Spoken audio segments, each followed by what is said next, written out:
አንዳንድ ቦታዎች ላይ ምን ይደረጋል መሰለ፣ ቤት ውስጥ የሆኑ በሬዎች በጣም በአጭር ጊዜ እንዲደልቡ ይደረጋል። በጣም ቀላል። አዲስ አበባ አንዳንድ ቦታዎች ላይ ምን ይደረጋል መሰለ፣ ቤት ውስጥ የሆኑ በሬዎች በጣም በአጭር ጊዜ እንዲደልቡ ይደረጋል። በጣም ቀላል ነገር። ለሰው የሚሰጡ መድኃኒቶች አንዳንዶቹ ይሰጣቸዋል።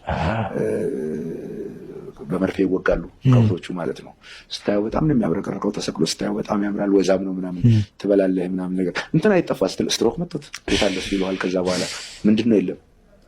አየህ አሁን እኛ የቀደሙት የኛ ሰዎች በጣም የሚጠነቀቁበት ነገር ምን መሰለ፣ በምግብ በሽታን ይከላከሉ ነበር። እኛ በምግብ በሽታ እንገዛለን። አየህ ቀድሞ ያየውልህ በምግብ ነው በቃ እንትና መመኝ እንትን ብላበት ነበር። አሁን ምን ሆኖ ታመመ እንትን በልተው ወደዛ ሄደናል። የምታየው ነገር ነው። ከስንቱ ሰው ስንቱ ይሄ ሪፖርት እኔ አላውቅም። ጤና ጥበቃም በደንብ እዚህ ላይ መስራት አለበት ብዬ አስባለሁ። ተላላፊ ያልሆኑ በሽታዎች በጣም ጉልበታቸው እየጨመረ መጥቷል። አሳሳቢ ደረጃ ላይ ነው ያለነው እና ይሄ ጄሞ ነገር እንግዲህ ነገር ከነገ ወዲያ ከዚህ የበለጠ አሁን ያው አይሆንም ብለው የሚሟገቱ አሉ። አዲስ አበባ